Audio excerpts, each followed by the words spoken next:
Hello. Are you all muted? Umberto.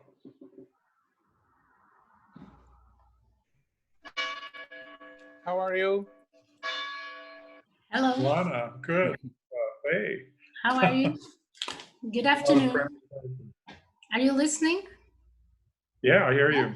Okay, good afternoon. Welcome to the Co-Talks, Conservation Talks during quarantine times. My name is Marta Palmeira and I'm part of 2021, a small company from Portugal that completed 12 years of existence yesterday. So welcome to the fourth Co-Talk. Many thanks for being here with us. Some of you since the first Co-Talk, and this time especially many thanks to Will that accepted to be our fourth guest. So we met Will 2 years ago when he came to Porto together with Maria. Hello, Maria. And they came to Porto to teach us about murals and street art conservation. It was such a great moment that we could share with some Portuguese muralists and conservators from all over the world. So many thanks, Will. Can you give us a small introduction of yourself, please? Yes, of course. Hi, Marta. Thank you so much for inviting me to do this. It's nice to see you. And yeah, I have very fond memories of 2 years ago. It was June in 2018. Yeah. Yeah. You and Joanna and Nancy and everyone worked so hard to welcome Maria Hagidakis and Pedro Suarez and me to do the workshop on street art and outdoor murals in Porto. And yeah, I would love to repeat that experience. It was great. So let's see, I haven't prepared anything, but I watched the other talk and people sort of talked about themselves, and I'm hoping that I get questions that I can respond to. But just as a way of introduction, let's see, I've been in the conservation business for quite a long time. Back in the 1970s, I went to grad school in Florence. I was inspired by the 1966 flood in Florence, as many people of my generation were. And as soon as I learned about the miracles that people were able to perform under such catastrophic conditions to save great cultural objects of this important city, I thought, that's for me. And it took a while to get there, and finally I finished my graduate studies at the Institute of Fine Arts of NYU, where I got both my master's in art history and a master's in art conservation. I continued on to the Harvard University Museums, where I specialized in painting conservation. And let's see, after that, I was lucky to get a lot of really high quality training, first at the Smithsonian, the American Art Museum, and the National Portrait Gallery during internships while I was still a graduate student at New York University. Also worked at the Met, across the street from the Institute of Fine Arts. And right out of grad school, I worked privately in conservation studio run by Carl Grimm in Denver. From there, I was really lucky to get a job at the San Francisco Museum of Modern Art. And there's a kind of irony here. I took this job, I was offered the job at SF MoMA, even though I knew absolutely nothing about modern art. In fact, at that point at NYU, they didn't even teach art history classes beyond the Impressionists or maybe the Post-Impressionists. So my training was not at all in modern art, certainly not in modern art conservation. And I thought, well, this would be a good thing for me to do, a good thing to learn something about modern art. And that was in 1985. So I was at SF MoMA for 15 years. I eventually became the head of conservation there. And enough time goes by and you're in a position that has sort of fallen upon you through unforeseen circumstances, and enough time goes by and you become an expert. So finally I was my field became the conservation of modern art, specializing in paintings, but I was also head of conservation at MoMA, so I supervised specialist paper conservation, photo conservation, objects conservation, and of course dealt with a lot of matters of preventive conservation in the museum setting, which was a great learning experience for me and a great joy.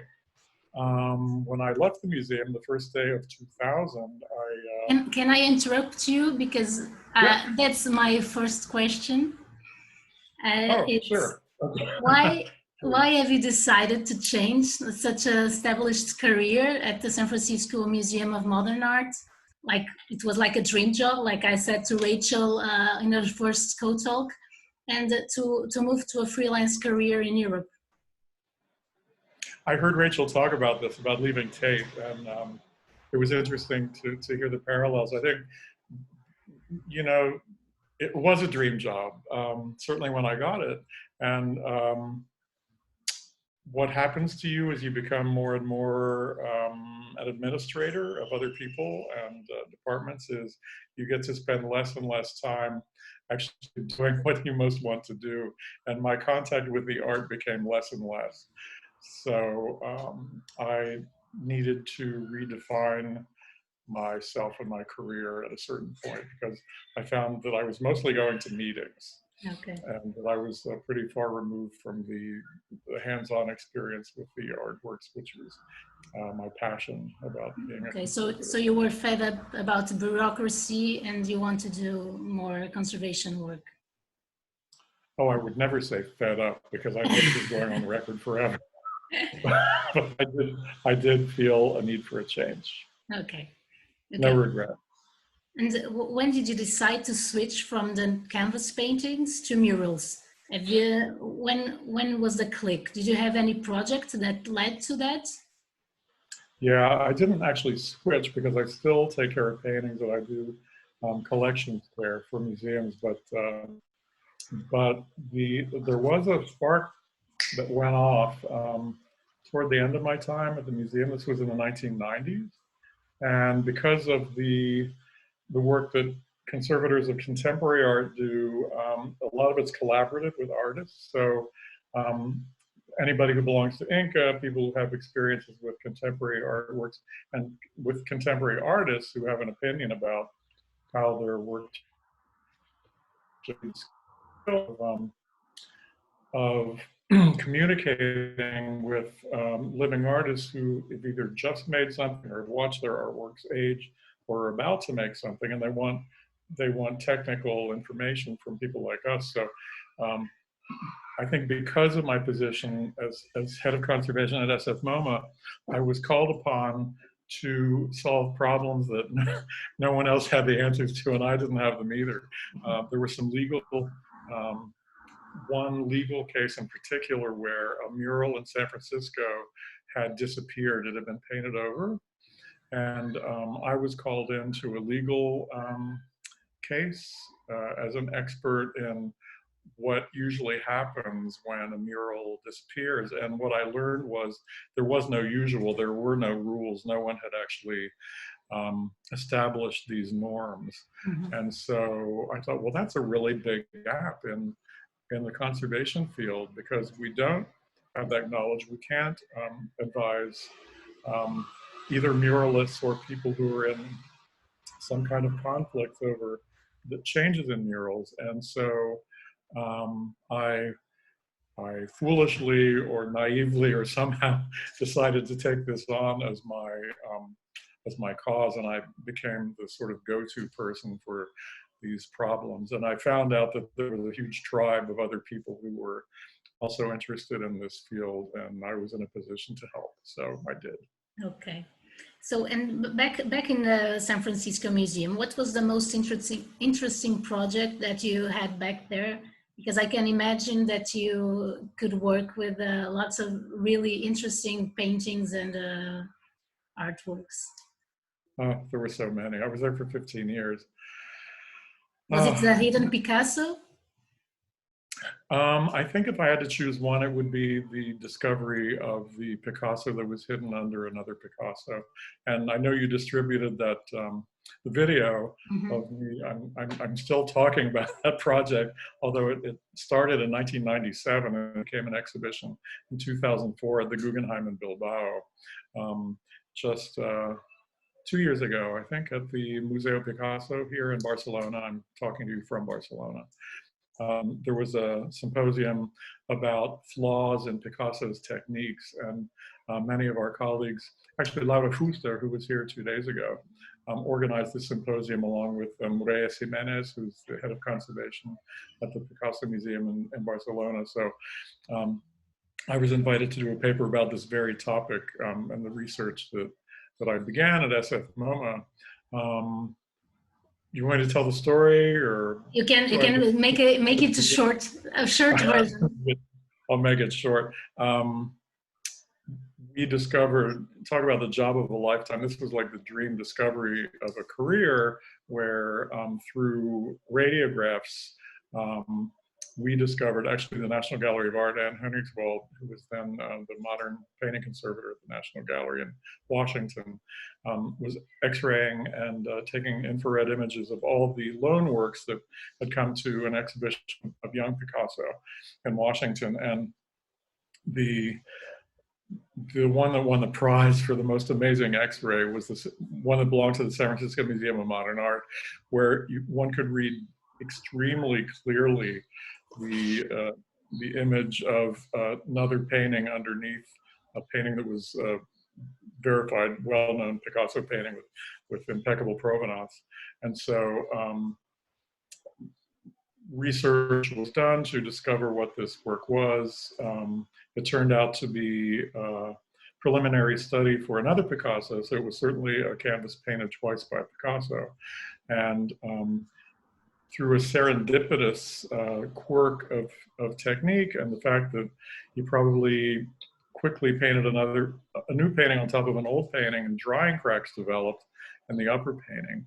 So we had the opportunity to actually look through the drying cracks through a microscope, and then by pixelating the colors and the cracks, we could apply the colors and the cracks to the black and white radiograph underneath, until we had recreated the X-ray in color, which at that point had never been done before. And then it became an exhibition, and it was, yeah, it was a great feather in my cap. And I had many people helping to make that become reality. But that was really the aha, eureka moment. To those who didn't watch the video that I sent, please do it, because it's really interesting. And it's also the rest of the communications in that symposium are available. So it's really, really nice to listen. So how did you ended up working with Keith Haring Foundation? And when? Oh, let's see. That started in 2011. I was sitting next to my Italian colleague, Antonio Rava from Torino. We were in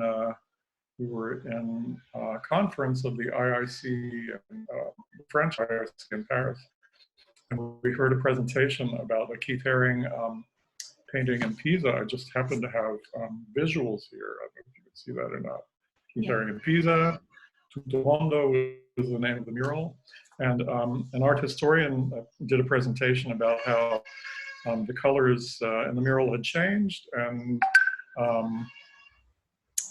they were sort of taking a passive approach to watching it to see how quickly or how much it would change. And then that was sort of the end of the story. And Antonio and I looked at each other and we thought, I don't think that's the end of the story.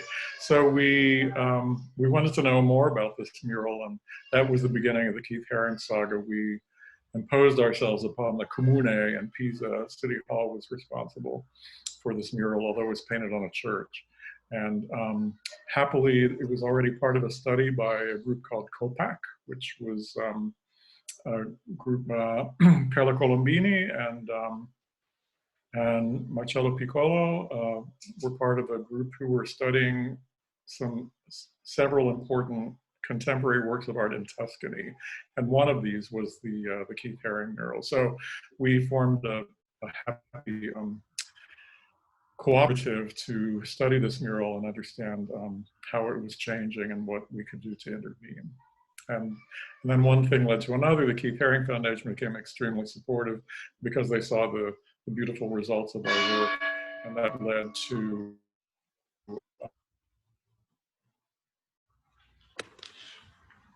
Hello? February looking at this this one in Melbourne, which was his only mural in Australia. And we had a major project in Paris. I also distributed that the PDF of the work that we did in Paris, which was the largest and most difficult of all. And then and there's yet another one now waiting. It was supposed to start 1 week ago in Amsterdam. You will have the opportunity to speak about that because because of the mural in Paris. I have one question here, a long one, so I'm going to read. What are your thoughts about the change in the landscape of Keith Haring mural in Paris? Because when it was painted, the mural had the intention related to the use of the building that doesn't exist anymore. And the same in New York City in the LGBT community center mural. Do you think the change of landscape is a problem for the artist's intent? And if so, how authentic can we consider these paintings now? Oh, that's a really interesting question. I've never been asked that one before. If you're not familiar with the Paris mural, this is probably not very legible, but you can have a look at the paper that was printed in News and Conservation and of the IIC about a year ago. The Paris mural was painted on an enormous 27-meter story tall cylinder, a column that held and still holds a staircase. And this column was attached to a building by 6 bridges. For many reasons, the building was slated for demolition. This was part of a children's hospital in Montmartre in the 15th arrondissement. And the hospital was making changes for many reasons that had nothing to do with Keith Haring or this mural, because they needed to upgrade their facilities. So they had determined to destroy the building, and when word got out that the building was going to go down and the mural was probably endangered, the stairwell became the subject of a lot of scrutiny for art lovers in Paris and in the world, and lovers of Keith Haring. So an effort took place to save that tower, knowing that the building would disappear. And Sotheby's in Paris did a charity auction to raise the money. They worked with Jérôme de Noirmont, who was Keith Haring's gallerist in Paris, to raise public attention to save the mural. So I don't know, the question's so difficult because the mural was saved, which was the important thing. And not only that, the surrounding environment is much more beautiful than it was originally. So even if the intent is different, and for another thing, the stairwell inside was never used. It was an emergency stairwell. So the function of the building is really somewhat irrelevant. So I think in that case, it was all the changes were for the good. And Keith Haring picked the tower because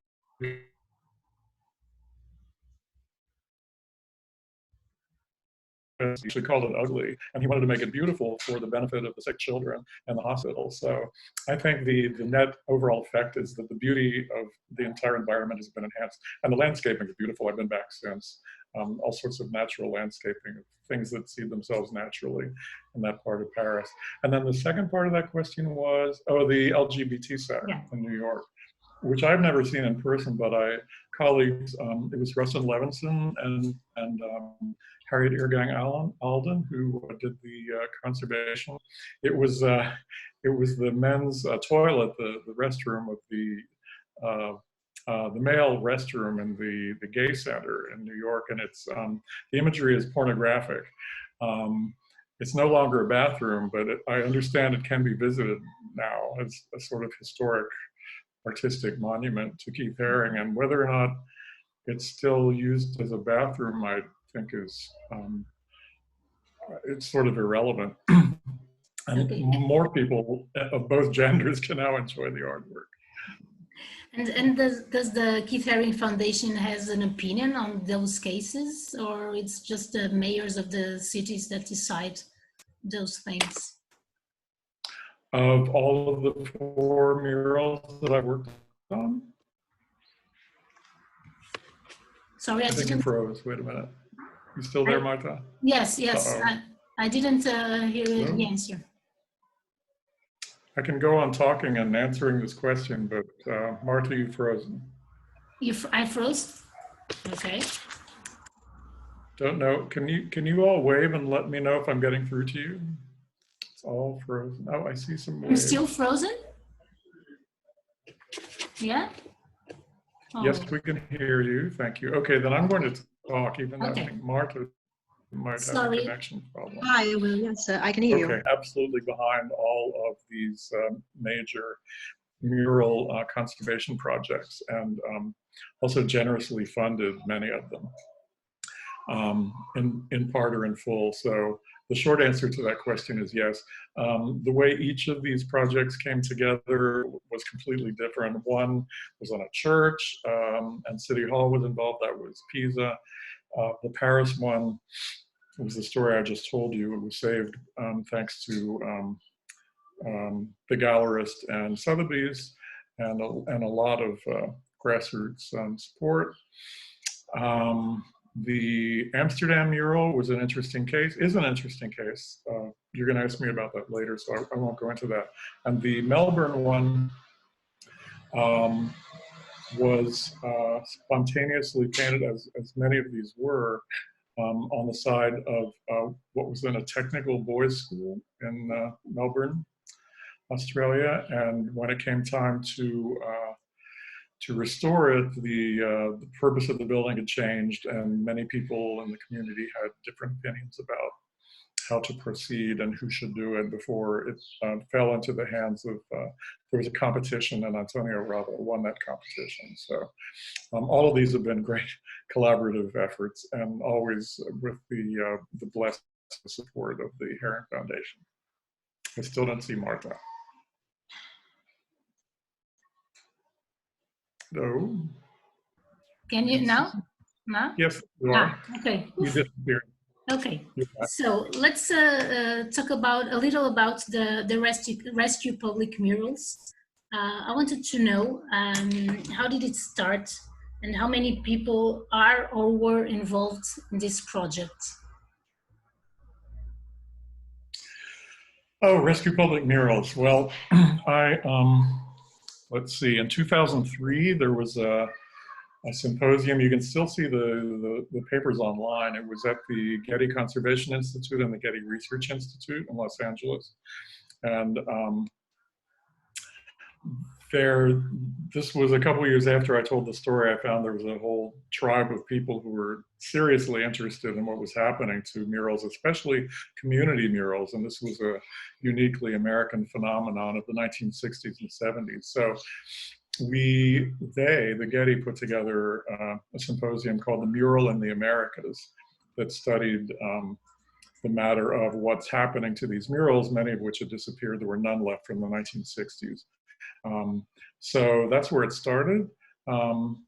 In 2005, I won the Rome Prize, which was a great honor for me, and I was able to focus on this question of what were the questions, and had any of them been answered worldwide about the care of contemporary outdoor murals.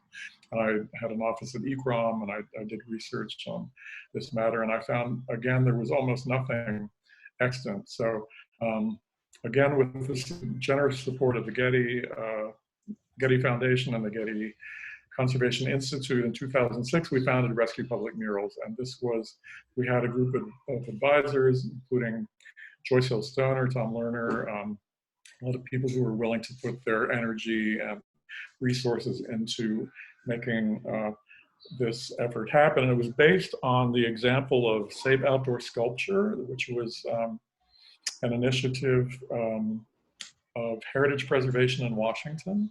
And at just that point, heritage preservation stepped in and offered to facilitate the initiative called, that we actually, Joyce Hillstoner named it Rescue Public Murals. We like the acronym RPM, like Revolutions Per Minute.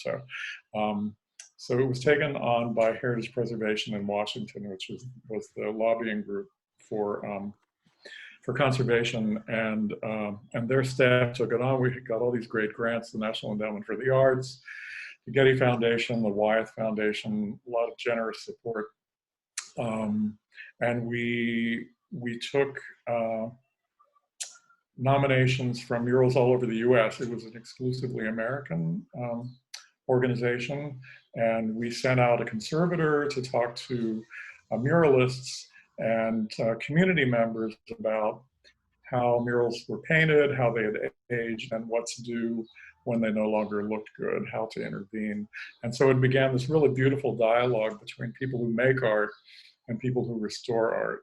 And it was run by Heritage Preservation for a number of years until they sadly closed their doors a couple of years ago. But all the hard work we did still lives online at the website of the AIC, the American Institute for Conservation. So there's a best practices page, and there's a lot of valuable information still there. Yes, I've checked, and I didn't realize that it didn't exist anymore. Okay. So can you share with us what projects are you working now, and how did they start, and what stage are they in? Maybe now they are stopped, I don't know, hibernating. Everything stopped now. Yeah, the Amsterdam project is coming up. It was supposed to start, April 20th, and as soon as they'll let us get up on the scaffolding, we will restore more Haring mural, 1986, which is on a building on West Amsterdam. But it's a conservation? Yeah, it was, yes, painted when Haring was working at the Stedelijk in 1986, and he said, find me a wall to paint, and he painted this big warehouse, which was art storage for the Stedelijk collections, and it was covered for years. We uncovered it a year ago and did a condition report, and then we got the funding in place, and now it's just waiting to be restored. Okay, it'll be a fun one, much easier than the Paris one. And the one in, sorry. No, ask me. The one in Melbourne that you were going to talk about, what is it? Oh yeah, he was in Melbourne, Haring again, 1984. He did some museum exhibitions, one in Melbourne, one in Sydney. And someone found a wall, and he painted this big crazy thing. It's got this is not the mural itself, but it's the imagery is a giant caterpillar with a computer head. So that one actually was restored a few years ago, but the colors are changing again. And there's also a vandalism issue. So mostly we were studying protective coatings when I was there in February. And we think we've got some pretty good answers about protective coatings, which we will publish. I worked with Carolyn G in Melbourne. Okay, but it's not, that's one you're not going to work on? I hope so. I have to be invited, and all the funding has to happen. Okay. Oh, and the other thing, it's not official yet, but my next big project, I have done a book proposal to the Getty organization, Getty Publications, and there's this beautiful series of books from the Getty that are called the Artist Materials. Here's one on Lucio Fontana. And I proposed doing one on how Keith Haring painted. So it's still waiting approval, but I'm feeling very optimistic about it. And I asked if it was okay if I mentioned that, and it was. So that's going to be a big project for me. And I can do that without outdoors on leaving home, right? And what are the biggest challenges and great gains when working on international projects?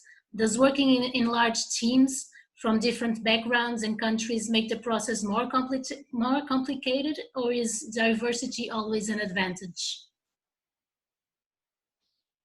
Diversity is always an advantage because you get so many points of view. People bring their own experience to things, and those experiences are almost always diverse, and you learn from them. And you get to experiment with different materials and different approaches to complex problems, especially like the Paris project. And there we had an Italian conservator, an American conservator. We had the invaluable help of the people at the historic monuments. Elizabeth Victoire, I'm getting her name wrong, who's an expert in concrete, without whom we could not have done this project on the Children's Hospital. And Nathalie Balcar at Versailles, who helped us with the pigment analysis, corroborated what we learned from Paolo Colombini at the University of Pisa. So when you put all these different experts together and get opinions, you have a really sound project. So it might be more complex, but I think ultimately it's more valuable. Okay.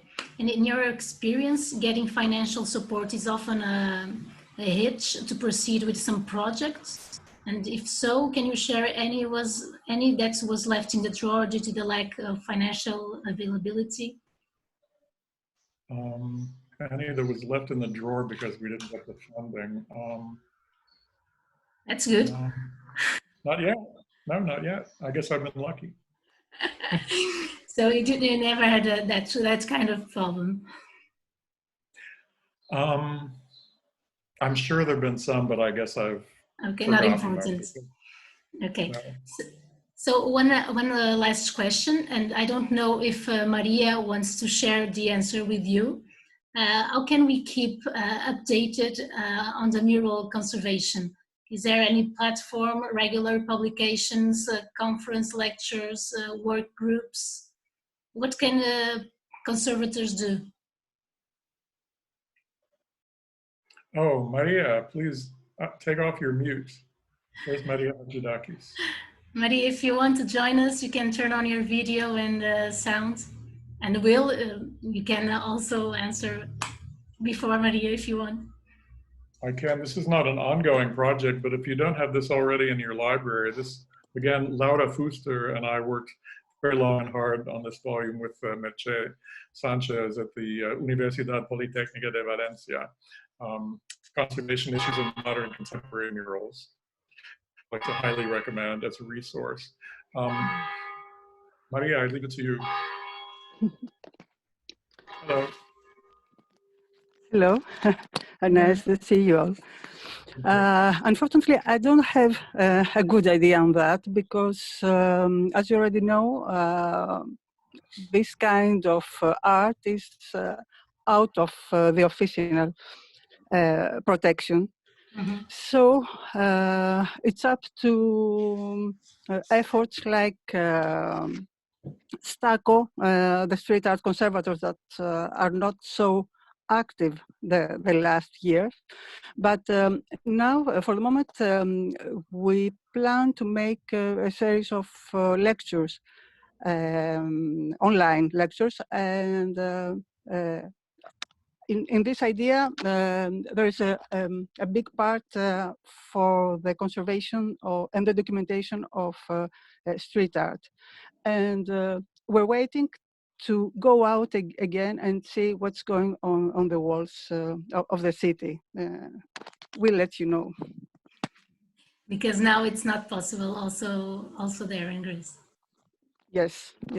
Maybe on Monday we will be free to go out and take some photos or some samples and see what's going on.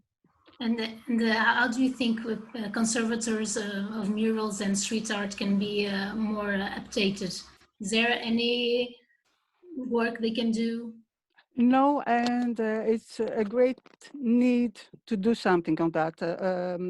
We must work on a platform that we can upload material for that. Sorry, something's happened to my. Sorry, can you hear me? Yeah, we can. Okay. So, but that's an idea. There are many efforts. Things like Google, this art projects of the Google, or some special sites or Instagram accounts, but not something from the point of view of conservation. Mhm. So that's something that we must work on. Okay, okay. Thank you very much. I have one thing to add to that. Do you hear me? Yes? The Spanish group of IIC, the GEIIC, is very active. They may be the only ones, I hope I'm wrong, Yeah, who yeah. have a specialty in street art. And Elena Gallo has been extremely active True. in publishing results of people who are doing research on taking care of street art. Yeah. Thank you very much. I want to thank you all for being here. We are almost in the end. So I would like to thank everyone. If you can turn on your video so you can say goodbye to all. This is now the same for all the ends. We have participants from all over the world, this time from USA to Australia to Spain, Netherlands, Italy, Brazil, Belgium, Qatar, Switzerland, Greece. So thanks to all of you and for your availability to be with us all these days. So next week we will have also 2 talks, one on Tuesday with Elena Guardiola in Spanish, and one on Friday in English with Ana Lagana. So Will, Maria, thank you so much for being with us. So keep safe and see you next week. Bye-bye. See you all. Goodbye. Thank you. Thank Thank you you, all. Marta. Bye. Bye.